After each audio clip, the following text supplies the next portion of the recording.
வணக்கம். இந்த வீடியோவில் சூப்பரான 3 தமிழ் டப் மூவிஸை பற்றி தான் பார்க்க போகிறோம். அதில் ஃபஸ்ட்டு படம் சம்பவம் அத்தியாயம் 1. இந்த படம் மலையாள படம் தான், ஆனால் தமிழில் இருக்குது. இந்த முத்துவேலோட ஃபுல் நேம் கேளு. முத்துவேல் பாரியப்பன். சார், ஸ்டீஃபன் ஒரு எஸ்ஐ எங்கள் ஸ்டேஷனில் இருந்தார். ஆனால் இப்போ இல்லை, 30 வருஷத்துக்கு முன்னாடி.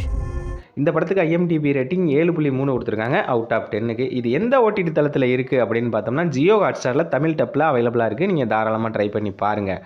இந்த படத்தோட ஸ்டோரி என்னன்னா, நம்ம ஹீரோ வந்து ஒரு போலீஸ் ஆஃபீஸர் தான். அவர் ஒரு பனிஷ் பண்ணப்பட்டு ஒரு சின்ன பிரச்சனையில் பனிஷ் பண்ணப்பட்டு ஒரு இடத்துக்கு போகிறாரு. அவர் போகிற வழியில் ஒரு ஜீப்பில் போய்கிட்டு இருக்காரு. அவர் ஜீப்பில் போகும்போது அவருக்கு எதிர்த்தாப்பில் வந்துட்டு ஜீப் ஒன்று ஆக்சிடென்ட் ஆயிடுது. சரி, அடிபட்டுட்டாரே, அவரை கொண்டு ஹாஸ்பிட்டலில் சேர்க்கணும் அப்படின்னு சொல்லிட்டு நம்ம ஹீரோவும் அவரை தூக்கி கொண்டு ஹாஸ்பிட்டலில் சேர்க்குறாங்க.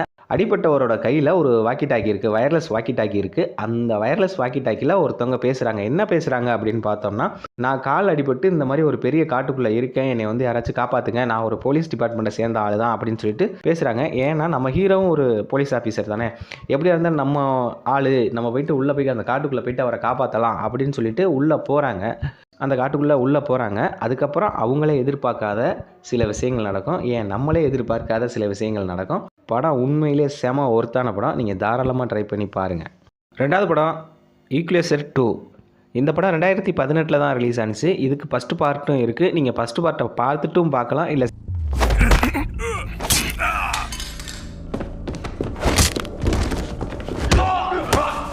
செகண்ட் பார்ட்டை நேரடியாகவும் பார்க்கலாம். எந்த ஒரு பிரச்சனையும் கிடையாது. இதுக்கு IMDb ரேட்டிங் 6.7 கொடுத்துருக்காங்க அவுட் ஆஃப் 10க்கு. இது எந்த OTT தளத்தில் இருக்குது அப்படின்னு பார்த்தோம்னா நெட்ஃப்ளிக்ஸில் தமிழ் டப்பில் அவைலபிளாக இருக்குது. நீங்கள் தாராளமாக ட்ரை பண்ணி பாருங்கள்.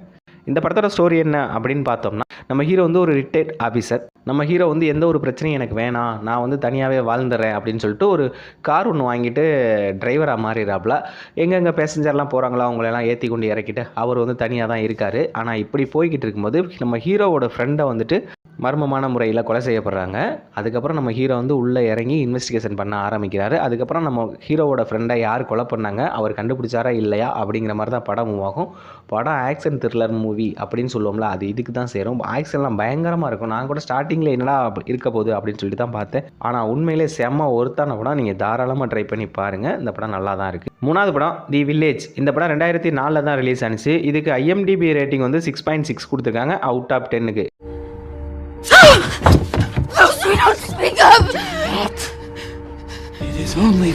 இது எந்த OTT தளத்தில் இருக்குது அப்படின்னு பார்த்தோம்னா நெட்ஃப்ளிக்ஸில் தமிழ் டப்பில் அவைலபிளாக இருக்குது. நீங்கள் தாராளமாக ட்ரை பண்ணி பார்க்கலாம். இந்த படத்தோட ஸ்டோரி என்ன அப்படின்னா, 90s காலகட்டத்தில் காட்டுக்குள்ளே தனியாக ஒரு கிராமத்தில் சில பேர் வாழ்ந்துட்டு வர்றாங்க. அவங்கெல்லாம் அந்த கிராமத்தை விட்டு வெளியில் போகவே முடியாது. ஏன் அப்படின்னா, அந்த காட்டுக்குள்ளே ஒரு மிகப்பெரிய மான்ஸ்டர் ஒன்று வாழ்ந்துட்டுருக்கு. அதனால் அவங்க வந்து அந்த காட்டை கடந்து வெளியிலே போக முடியாது அப்படின்னு சொல்லிட்டு அந்த காட்டுக்குள்ளே உள்ள கிராமத்திலே தான் எப்போவுமே வாழ்ந்துட்டு இருக்காங்க. அங்கே நம்ம ஹீரோ வந்துட்டு என்ன பண்ணுறாரு அப்படின்னா, இங்கே எல்லாருக்குமே வந்துட்டு அடிக்கடி முடியாமல் போகுது, நம்ம காட்டை விட்டு வெளியில் போயிட்டு மருந்து வாங்கி கொண்டாந்து கொடுத்தா தான் சரியாகும் அப்படின்னு சொல்லிட்டு நம்ம ஹீரோ வந்து நினைக்கிறாரு. இந்த விஷயத்த நம்ம ஹீரோ அங்கே உள்ள பெரியவங்கள்ட்ட சொல்கிறாங்க. ஆனால் அவங்க வந்து தற்காலிகமாக மறுக்கிறாங்க, வேணாம் அப்படின்னு சொல்லிட்டு விட்டுறாங்க. இப்போ நம்ம ஹீரோவுக்கு ஒரு பொண்ணு மேலே லவ் இருக்கும். இப்போ நம்ம ஹீரோ ஒரு பொண்ணை லவ் பண்ணுவாங்க. அந்த பொண்ணு நம்ம ஹீரோவை லவ் பண்ணும். ஆனால் அந்த பொண்ணை இன்னொரு பையன் லவ் பண்ணுவாப்புல. அந்த பையன் என்ன பண்ணுவார்னா, நம்ம ஹீரோ வந்துட்டு கத்தியால் குத்திடுவார். இப்போ நம்ம ஹீரோ வந்துட்டு படுத்த படுக்கையாகிறாரு. நம்ம ஹீரோவை காப்பாற்றணும் அப்படின்னா நம்ம அந்த காட்டை தாண்டி போய் மருந்து கொண்டாந்தால் தான் காப்பாற்ற முடியும் அப்படிங்கிற கட்டாயத்தில் இருக்காங்க. இப்போ என்ன ஆகுது அப்படின்னா, நம்ம ஹீரோ லவ் பண்ண பொண்ணுக்கு கண்ணு தெரியாது. ஆனாலும் அந்த பொண்ணை வந்துட்டு காட்டுக்கு வெளியில் போயிட்டு மருந்து கொண்டு வா அப்படின்னு சொல்லி அனுப்பிடுறாங்க. இதுக்கப்புறம் என்னாச்சு அப்படிங்கிற மாதிரி தான் படம் மூவ் ஆகும். அந்த பொண்ணு மருந்து கொண்டு வந்தாங்களா இல்லையா, அந்த மான்ஸ்டரை மாட்டிட்டாங்களா இல்லையா அப்படிங்கிற மாதிரி தான் படம் மூவ் ஆகும். படம் உண்மையிலே நல்லா தான் இருக்குது. நீங்கள் தாராளமாக ட்ரை பண்ணி பாருங்கள்.